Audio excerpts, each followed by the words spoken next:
subjected to assailant fire.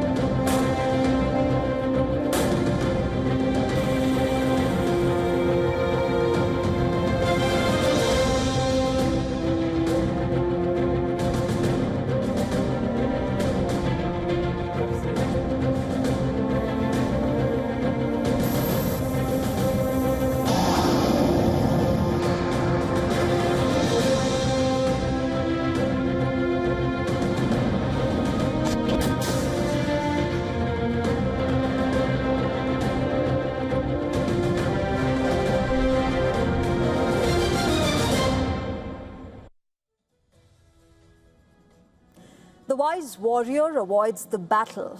The great strategist and Chinese author Sun Tzu writes in his book, The Art of War. While Sun Tzu may have written this in the 5th century BC, the lesson is perhaps still being learned by America the hard way. Because what else would explain why the United States continues to fight the Iran war despite getting stuck in the Hormuz stalemate, the massive military losses that it has suffered, and the rising domestic inflation? In a fresh escalation on Tuesday, U.S. forces conducted what they called self-defense strikes in southern Iran, while the U.S. Central Command saying that the military action was to protect American troops from threats posed by Iranian forces. Iran warns that it will not let the violation of ceasefire by the U.S. go unanswered. It said that it will respond in a befitting manner and once again reiterated that Iranians are ready to make sacrifices when the need arises. But remember, this is not the first instance of military action since the ceasefire between Washington and Tehran was announced on the 8th of April. Later that month, U.S. Marines had seized the Tosca, which was an Iranian cargo ship. And then in May, both sides traded fire in Hormuz, with each side claiming that the other initiated the attack. Now, with the situation remaining status quo, as far as a deal is concerned, many are saying that this is a war that is fast becoming America's biggest foreign policy blunder. If the 2003 Iraq invasion was called a blunder, the Iran war has been termed the biggest U.S. foreign policy blunder so far. Much like the Iraq war, America began this war against Iran based on the presumption that the regime would fall and a new one will replace it. In fact, not just new, but a more moderate one as well. That hasn't happened so far. The names keep changing, from Mohammad Ghalibaf, the Iranian speaker, to the former president Mahmoud Ahmadinejad, who United States wants at the helm. Now, even though Mojtaba Khamenei's whereabouts and health status remain unknown, his messages that are played out on television reiterate Iran's unrelenting stance in this war.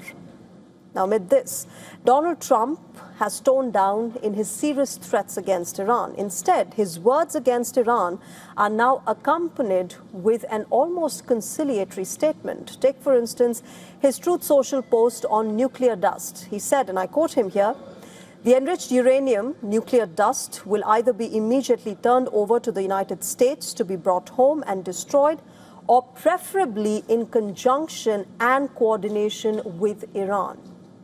Now, from saying that Iran cannot have nuclear weapons to talking about a coordinated framework, the American president has realized that the Iran war has slowly become his presidency's Achilles heel. The peace deal still hasn't been announced. Neither side is divulging any details, and both sides are ready to pull the trigger at any point. The Hormuz, as we all know, remains under Iranian control. In fact, they now call it environmental cess instead of toll. While the U.S. Secretary of State, Marco Rubio, stressed on how Iran has to open Hormuz, Americans know that if it had to happen, it would have happened much earlier. And in what is a setback for the U.S., Qatar has quietly shipped 3 LNG tankers to major buyers, including China, via the Strait of Hormuz. They reportedly did so after switching off their transponders to avoid any detection.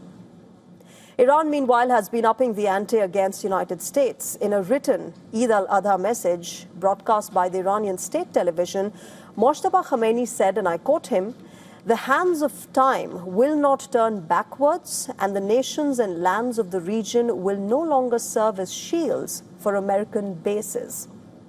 His message points to what Iran says is the deterioration of American military power, something that former CIA Director General David Petraeus echoes. In an interview with Katz and Cosby radio show, the former CIA director said that he has seen a little indication that Iran is willing to soften its demands in the peace deal. In fact, General Petraeus also added, and I quote him here, another assumption which backfired against U.S., in fact, is this. He said that I think we're in a difficult position and they know that. This is what General Petraeus has admitted.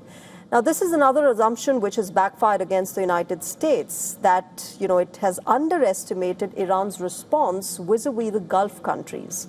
Under this assumption, America thought that the regime would target American troops in countries aligned with the United States, like Bahrain, Saudi Arabia, and the United Arab Emirates.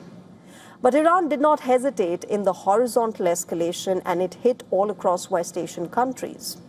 Now, in all of this, President Donald Trump's disapproval rating back home has hit its highest mark ever.